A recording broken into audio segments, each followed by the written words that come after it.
मोठे बदल एका दिवसात घडत नाहीत, ते रोजच्या छोट्या सवयींमधून घडत जातात. नमस्कार श्रोतेहो, आपण सगळेच आयुष्यात काही ना काही बदल घडवण्याचा प्रयत्न करत असतो. नवीन वर्षाचे संकल्प असतात, मोठी स्वप्ने असतात, ध्येय असतात.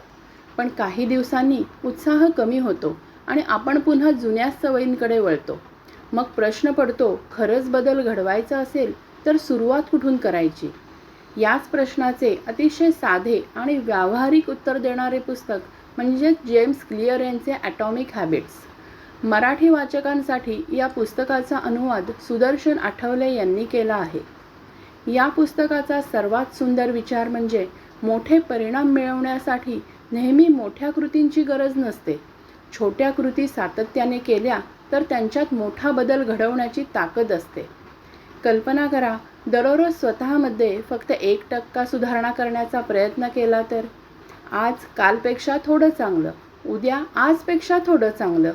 ही छोटीशी सुधारणा सातत्याने होत राहिली तर कालांतराने त्याचा परिणाम खूप मोठा होऊ शकतो. पुस्तक आपल्याला आणखी एक महत्त्वाची गोष्ट शिकवतं. फक्त ध्येय ठरवणं पुरेसं नाही, त्या ध्येयापर्यंत पोहोचण्यासाठीची रोजची योग्य पद्धत आणि सवयी तयार करणं महत्त्वाचं आहे. तुम्हाला वाचनाची सवय लावायची आहे का? सुरुवातीला रोज फक्त 2च पाने वाचा. तुम्हाला व्यायामाची सवय लावायची आहे का? रोज 2 तास व्यायाम करण्याचा संकल्प करण्याऐवजी काही मिनिटांपासून सुरुवात करा. या पुस्तकातील 2 मिनिटांचा नियम आपल्याला प्रेरणा देतो. एखादी चांगली सवय इतकी सोपी करा की ती सुरू करणंही कठीण वाटू नये. आणि वाईट सवय सोडायची असेल तर तिच्यापासून दूर जाण्यासाठी वातावरण बदला. कारण आपल्या सवयी आपल्या आयुष्याचा आकार ठरवत असतात. आपण रोज काय करतो त्यावरच आपण भविष्यात कोण बनणार आहोत हे ठरतं. म्हणून स्वतःला बदलण्यासाठी उद्याची वाट पाहू नका. आज एक छोटी चांगली सवय सुरू करा.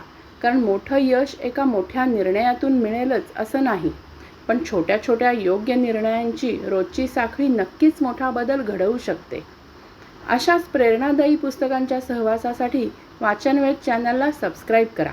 वाचा, विचार करा आणि स्वतःमध्ये रोज फक्त 1% सुधारणा करण्याचा प्रयत्न करा. धन्यवाद.